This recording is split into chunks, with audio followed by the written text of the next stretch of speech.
ahí hay dos. A ver, uno es lo que uno cree que debería ser o como uno debería trabajar, creo, en el largo plazo en Argentina.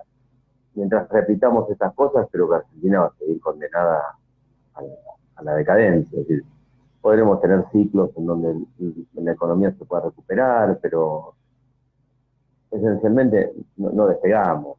¿Okay? Yo creo que yo soy optimista, yo creo que sí se puede hacer políticas desde otro lado, se puede hacer política desde los valores, se puede hacer política desde sería desde el sembrar capital humano, de no subestimar al votante, de considerar al votante como un individuo racional, que liberado de determinadas restricciones políticas relacionadas con el mecanismo de financiamiento de la política, podría ser que en un futuro podamos tener una sociedad donde el individuo esté por encima de los valores colectivos. Yo creo que sí. Creo que nos va a llevar mucho tiempo. Es decir, hay que ser muy pacientes. Creo que nos va a trascender a nosotros y toda la generación que tiene 40, 50, 55 años. No vamos a ver ese cambio, pero creo que deberíamos comprometernos para empezar a preparar el terreno para que sí, en 20 años podamos empezar a gravitar dentro de la política. Por eso los atajos no sirven y la pelotudez, disculpame que lo diga así, la pelotudez de las candidaturas liberales, o meter diputados liberales en listas peronistas, en listas radicales, termina siendo parte de la misma promiscuidad en la cual nosotros estamos criticando desde hace mucho tiempo. Sí, sí, totalmente de acuerdo con vos y te digo que cuando hay reuniones en acá y en distintas secciones electorales, se discute mucho sobre este tema y es verdad lo que decís. Y yo digo exactamente lo mismo. A mí me cuesta creer que a veces hayan liberales dentro de una línea PJ. Yo, por ejemplo, y pongo siempre como bandera insignia a López Murphy. Yo a López Murphy como liberal jamás lo vi transando con el PJ. Él viene de raíces radicales, pero nunca lo vi transando con el PJ. Ahí tenés un cabal ejemplo, no sé si estás de acuerdo. Sí, mira, Ricardo es muy consistente. Uno puede estar a favor o en contra de determinadas de sus posturas, pero cuando él dice algo, lo sostiene y lo cumple.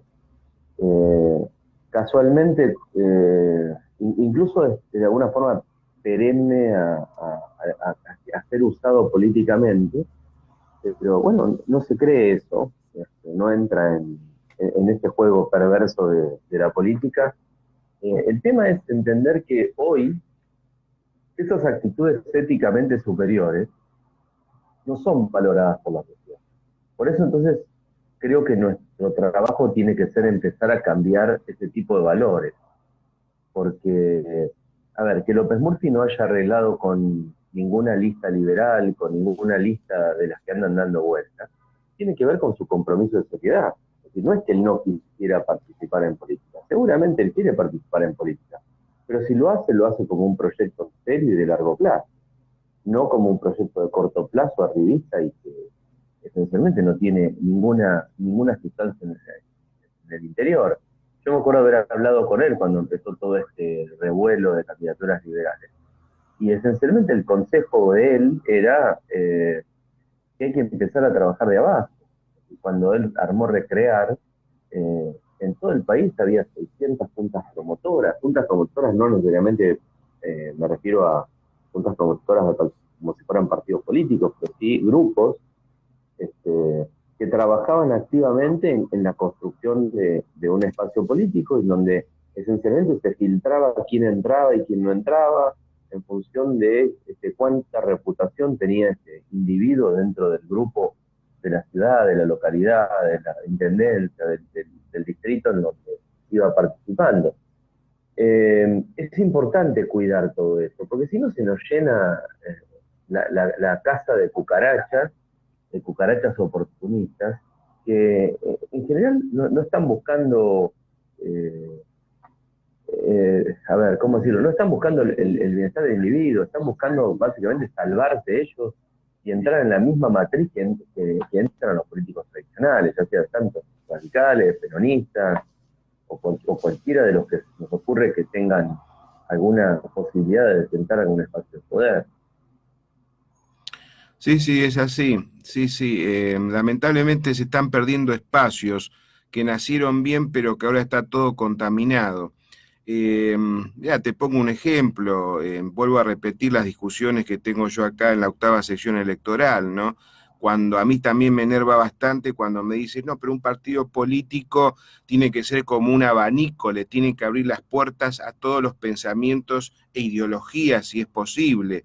Yo la verdad que escucho eso de algunos jóvenes y no los entiendo. Entonces yo trato de explicarles, no, chicos, están equivocados. Si yo soy liberal, quiero hablar con una persona que tenga medianamente el mismo pensamiento que el mío. No me metas a un peroncho, a uno de izquierda, porque nunca nos vamos a poner de acuerdo. Vos fijate en cómo le han limado la cabeza a la juventud, ¿no? Y yo escucho a algunos periodistas en los medios que hablan exactamente, ponen esos malos ejemplos. Yo creo que un partido político tiene que aglutinar gente que tiene un determinado pensamiento. ¿Es así o me equivoco? Mirá, sí, yo también creo que es así. Es decir, distinto es después un partido político en acción cuando tiene que gobernar y establecer alianzas que les permitan poder llegar a un consenso y tomar decisiones en la política, No, no, por decisiones supuesto, sí. operativas. Pero la constitución de un partido político, por eso existen las bases partidarias, por eso existen los principios de los partidos políticos, y eso en Argentina no se respeta. Eh, de alguna forma es una metodología que se inauguró en Argentina en la década del 30, en donde los partidos conservadores transaban con los nacionalistas, Exacto.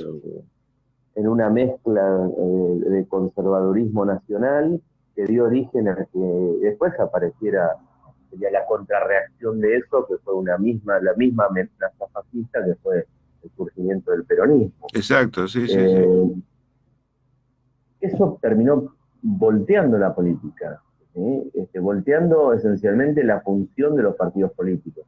Por eso es que hoy los partidos políticos, y vemos los principales referentes de la política en Argentina, hoy están en un lado, hoy están en otro. El ejemplo Massa.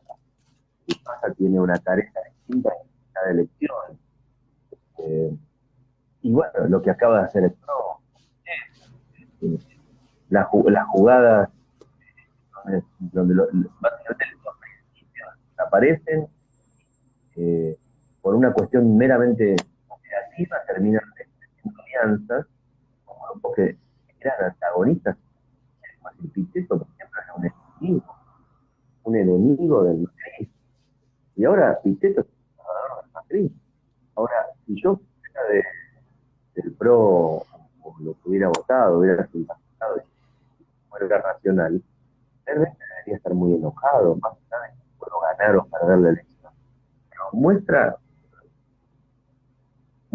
el fracaso de un proyecto político que venía con la idea de cambiar la política, esta nueva política. Bueno, toda la gente joven, mucha gente que está trabajando, está de alguna forma encandilada por todo esto. Hay Sí, otra realidad, en Argentina, ah, digamos, el aspiracional de la gente es ejercer un cargo público. En realidad es el trabajo más fácil, el trabajo mejor remunerado, el trabajo más estable. Con lo cual, cualquier joven, frente a esa señal que da el mercado, ¿sí? El mercado distorsionado que produce la política, y hace que termine sucumbiendo a la metodología para sobrevivir. El problema es que todos hacemos eso, terminamos apareciendo e implosionando como sociedad, porque no crecemos más. sí, es una política prostibularia, es la palabra que se está corriendo en todas las redes. La verdad que es triste y lamentable. Y cuando vos hablaste recién de historia, Yo ayer mencioné que la historia es maestra de la vida y que los chicos tendrían que leer un poquito de historia. Hay fotos del año 30, 35, 40, que vos la habrás visto y las conocés, en donde en Luna Park se hacían Sí, convenciones nazis, no, con banderas nazis, ¿te acordás? Va, ¿te acordás? No, porque no sos ni yo sí, tampoco somos de esa época, pero y no sé figuran los si libros. recordarás, uno de los invitados estrella de esa reunión en el Luna Park fue el gobernador de la provincia de Buenos Aires, Manuel Fresco, Ajá, que venía de extracciones de una extracción, que era un conservador, y que Manuel Fresco saludaba, es decir, extendía el saludo nazi en sus actos políticos. exactamente. Entonces, hay que tener cuidado, no es solo el peronismo y el peronismo surgió de la nada, es decir, nos despertamos un día y aparece un loquito No, que no, no. mueve las masas y que tiene un discurso como el de Mussolini. No, no, en la Argentina el discurso nacionalista, el discurso xenófobo venía de mucho antes, y fue carcomiendo toda la sociedad. Bueno, te voy a poner el ejemplo de John William Cook, que era peronista, Vos, y sí, cuando lo convocaron para hacer el servicio militar, se negó a hacer el servicio militar, pero en ese lapso él estuvo 2 años escondido en Cuba y se preparó bajo digamos, bajo el régimen cubano guerrillero, y después volvió, le perdonaron a John William Cook todo lo malo que había hecho en contra de la Argentina, ¿no? Bueno, después se lo consumió el cáncer, ¿no? Es feo decirlo, pero es así. Pero John William Cook defendía mucho esas banderas rojas con el martillo y la hoz y era peronista. Eso, o sea, sí, es como vos dijiste, es un combo ahí que se fue desarrollando bastante feo, un combo muy volátil, que ahora estamos sufriendo las consecuencias. Repito, los chicos tienen que leer mucha historia y si no le gustan leer, que le pregunten a nuestros viejos, 80, 90 años, que todavía tienen la cabeza muy lúcida, que le van a comentar en forma de cuentos, digamos, de cómo fue la historia, en forma de cuento, en el buen sentido de la palabra, porque hay mucha gente que no le gusta leer, entonces le gusta que le cuenten. ¿Eh? Es muy sí. interesante esto. Cambiando de tema, vamos a hablar de boletas colectoras, Mariano. Boletas colectoras, y hay una nueva ahora. Boleta corta y boleta larga. ¿Eh? Te explico. Bueno, vos ya conocés cuál es la misión de la boleta colectora. Sí, sí, sí. Bueno, te voy a tirar un dato. Graciela Camaño, por ejemplo, ¿sabías que en su partido político hay una línea ahí política que está manejando Graciela Camaño y su esposo Barrio Nuevo, donde ellos se anotaron para FF y se anotaron para La Baña? Vos fíjate la promiscuidad politiquera que hay, ¿no? Y así sucesivamente. Hay varios que ya se están anotando en dos lados. Pero nació otra nueva ahora, que no sé si es legal porque nadie habla sobre este tema. Boleta corta y boleta larga. ¿Vos sabías que ahora cada candidato puede crear su propio partido político? ¿No? Lo puede manejar a su manera y a su vez puede crear otro partido político, ¿no? Donde lo puede anotar o adunar a otra cadena como para trabajar a dos puntas. ¿Sabías eso? Sí, sí, sí. Es que la ley electoral, es decir, la desprecio que hicieron los Kirchner con la modificación de la ley electoral, determina un montón de caminos eh, patéticos, donde no solo buscan, porque muchas veces se trata de partidos pequeños, que no tienen posibilidad de conseguir representantes, pero empieza una nueva pelea ahí, que es la pelea por los fondos de la Dirección Nacional Electoral, que Exacto. le paga por cada voto que tienen, y por cada lista que tienen. No solo eso, sino hay otro punto. Cuanto más listas presentes, mayor es la cantidad de dinero que le van a dar por boletas, para impresión de boletas. Exactamente. Ejemplo de eso es lo que hace sistemáticamente Nazi de Biondi, presentando desde las últimas elecciones un montón de líneas internas, o se embolsa, en realidad después se imprime 3 boletas, porque no los votos los perros, ¿sí? Él sabe en las circunstancias, tiene votos, entonces pone boletos en los lugares fiscales en esos distritos, y además no tiene presencia. Pero claro, la ley dice que debería tener boletas en todas las mesas de todos los distritos o listas. Y se guarda la plata. Y esa plata sirve para hacer política.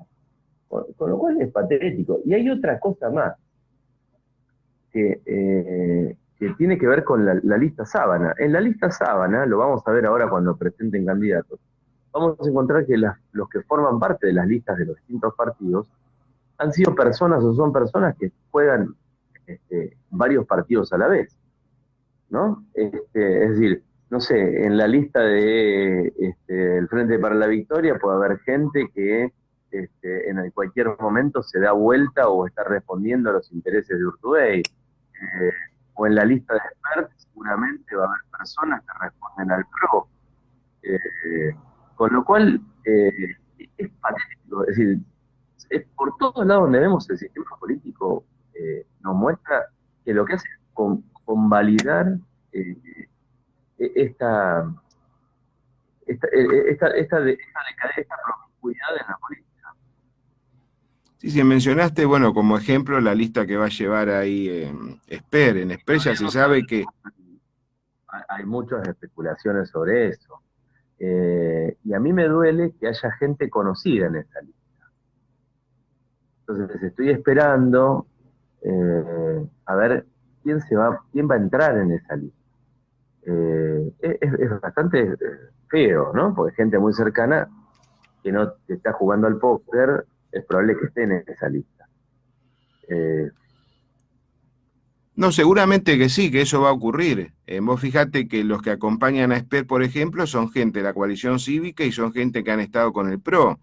Y ahí donde Sí. se habla y se denuncia permanentemente en las redes sociales que no solamente Esper le está beneficiando a la pata PJ, sino también está beneficiando, por otro lado, ¿no?, a la gente que apoya a Cambiemos o Juntos por el Cambio, que es todo ficticio. Eso se sabe. Es una pequeña jugada que uno podemos observar, ¿no?, en esa lista y como por ejemplo lo que es Esper, porque es lo que más conocemos, pero en el resto se va ramificando como vos bien aclaraste, ¿no?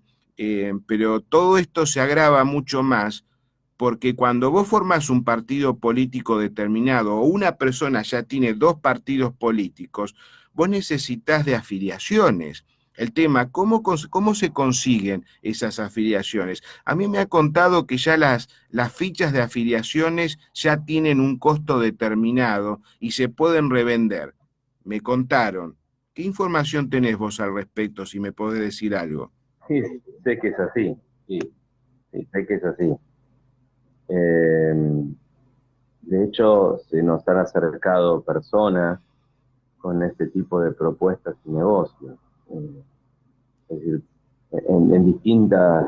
A ver, cuando yo apoyé, bueno, estuve trabajando un momento hace tiempo con Roberto Kachanovsky, una opción era armar un partido político. Estoy hablando de 2015, de 2017. Una opción era armar un partido político. Y bueno, se nos acercó un abogado con un proyecto llave en mano. Él esencialmente lo que hacía era nos preparaba el partido político y nos establecía un valor para cada ficha. Y nos decía que en N cantidad de meses, dependiendo del tiempo que necesitaba para reclutar y armar el negocio, él determinaba el valor de la afiliación. No solo eso, sino que cuando estuve en la reunión, él me lo planteó de esta manera. Me dijo, es un negocio y hay que evaluarlo como un negocio, con lo cual hay que hacer una especie de evaluar el valor presente en él. Dice, lo ideal, decía, era que vayan con alianzas y de esa manera se van guardando toda la plata de la DINE y buscar en las alianzas aquellos distritos o aquellos partidos que tengan mayores probabilidades de éxito. Con lo cual es patético, realmente es patético. Por eso la construcción de un espacio político tiene que llevar mucho tiempo y tiene que estar basada en la consistencia. Porque estas cosas, es decir, eso explica por qué aparecieron un montón de partidos nuevos, o sea, el partido de Esteche o ese tipo de partidos. Surgen de la noche a la mañana con plata. Sí, y sí. compran las fichas y las fichas, como vos dijiste, van y vienen para un lado y para otro. Sí, sí, sí, sí, sí. Sí, muy triste, la verdad que bastante triste. Bueno, Por eso quizás, vamos a dejar un poquito al costado la política, pues ya, viste, me está eh, poniendo mal, ¿qué quiere que te diga? Vamos a hablar un poquito de economía, Mariano. En sí, esta tranquilidad del dólar, esta bajada de riesgo país, que cada vez baja un poquito más, todo este camuflaje que le quieren vender a la sociedad, quieren tapar la próxima bomba que va a estallar, porque he estado escuchando a Cristina, por ejemplo, a la procesada Cristina, que tiene más de una decena de procesos y también no sé cuántos pedidos de desafuero. Está diciendo que los próximos 4 años que se avecinan van a ser años muy duros. Lo está diciendo ella. Entonces, decime, ¿por qué están tratando de ahora de utilizar los medios, ¿no? Como para hacerle creer a la gente que supuestamente todo está normalizado cuando realmente no es así? ¿Qué hay detrás de todo esto? mira, eh, el plan yo lo llamo plan de estabilización, nadie lo llama plan de estabilización, pero efectivamente es eso. El plan de estabilización del gobierno, digamos, se enmarca, se puede poner dentro de un tipo de planes de estabilización con determinadas características.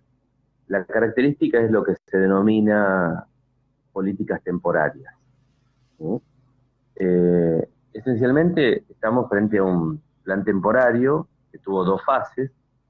La primera fase que culmina hace un tiempito, cuando modifican, terminan, ponen la meta, es decir, cuando fijan el techo de la banda.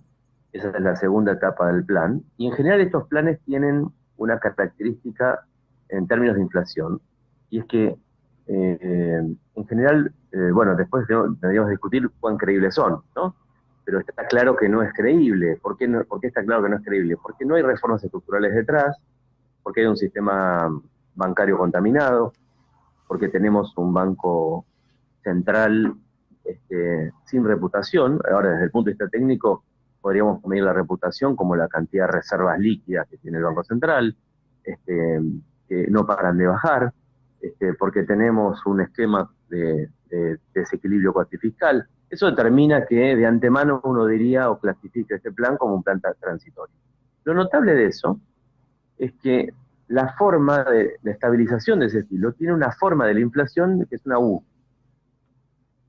¿Sí? Significa que cuando inicia el plan, la inflación tiende a desacelerarse y después vuelve a su lugar de origen, que muchas veces, dependiendo las circunstancias, lo que hace es hacer que la inflación resultante, es decir, cuando termina la U, eh, la inflación sea mucho más alta. Y ya tuvimos un ciclo de eso.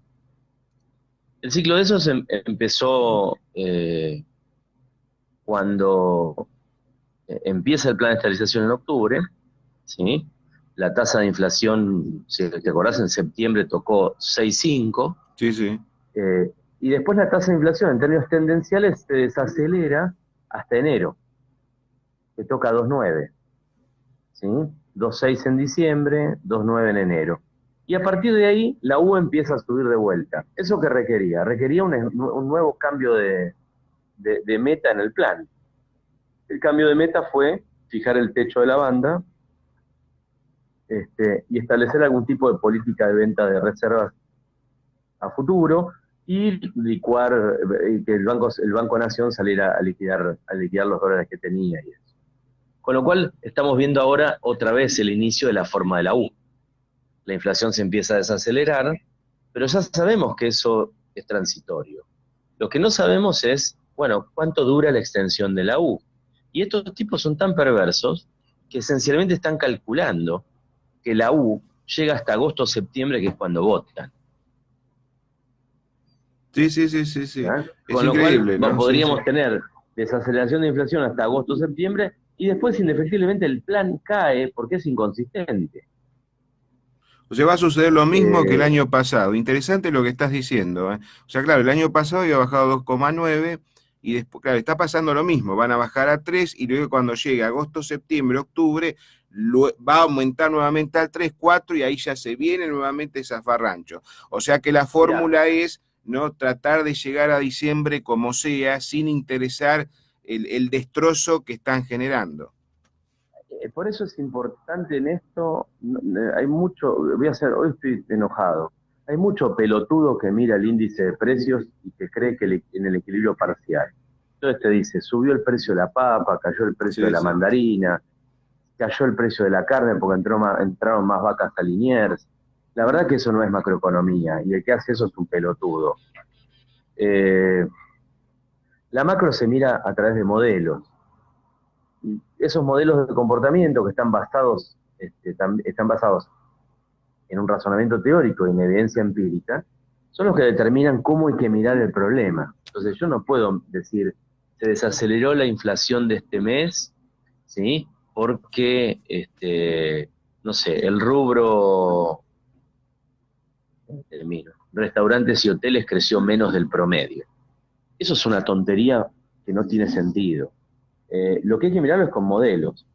A ver, y uno podría testear si este plan de estabilización fuera creíble o no. Por ejemplo, una forma de testear que el plan de estabilización fuera creíble es cuando yo plancho la tasa de evaluación, voy a ser un poco más técnico, en términos de una ecuación de arbitraje. Eso determinaría que colapsa la tasa de interés.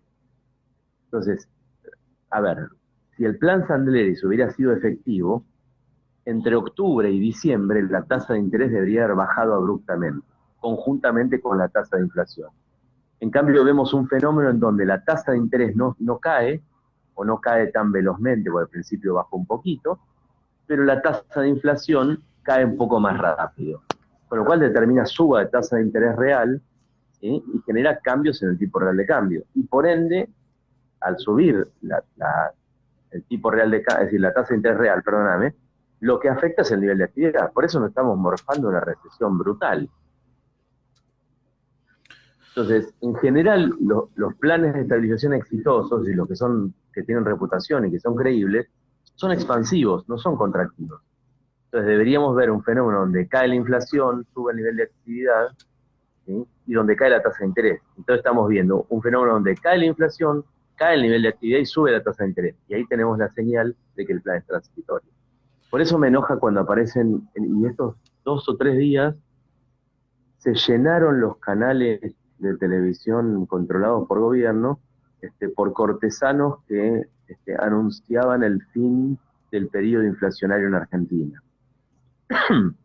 Lo cual es patético. Es decir, ahí hay dos cosas.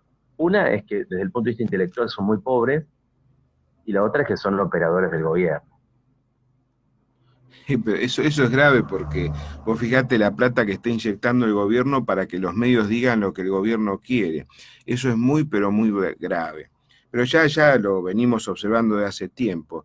Ya haciéndote la última pregunta y girando el tema, mira, acá en la OEA se están reuniendo grandes eruditos en lo que respecta a reformas, digamos, de distintas leyes con respecto al seguimiento de en vaciamientos de empresas, en lavado de dinero, y está saliendo información de la Organización de Estados Americanos para que en América se ponga en marcha no digo proyecto, pero ya empezar a inculcar de que la corrupción tiene que ser un delito muy grave para los distintos estados que conforman el continente americano.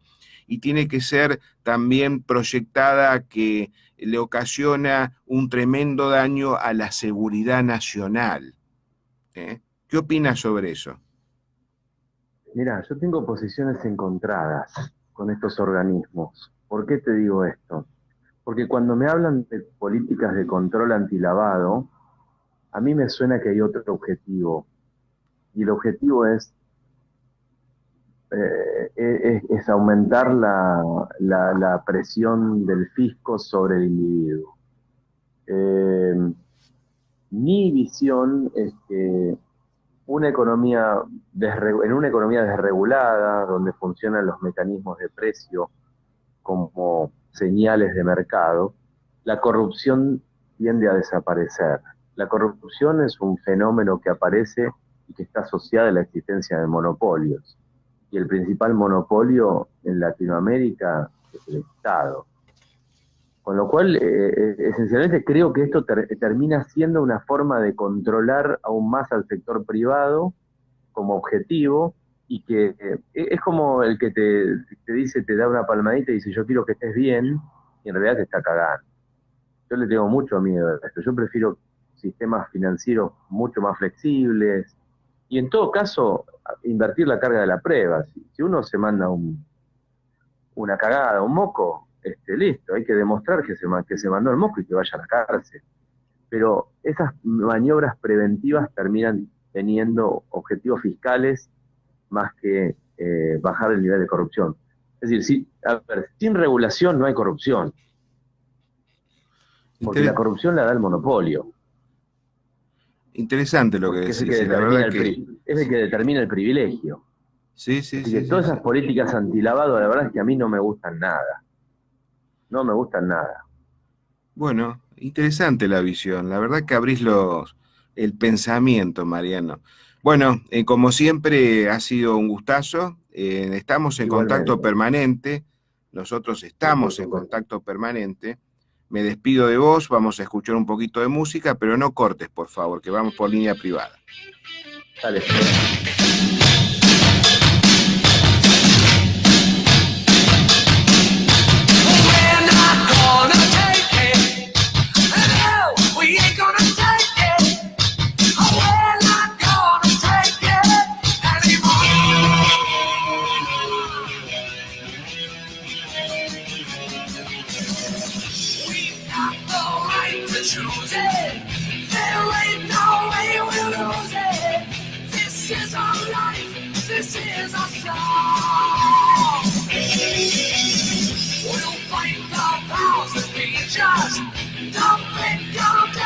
Because you don't know us, you don't belong. Oh, we're not gonna take it. No, we ain't gonna take it. Oh, we're not gonna take it anymore. Now you're so condescending. Your goal is never ending. We don't want nothing but a thing from you. Your life is trade-jaded, falling and confiscated. If that's your best won't do.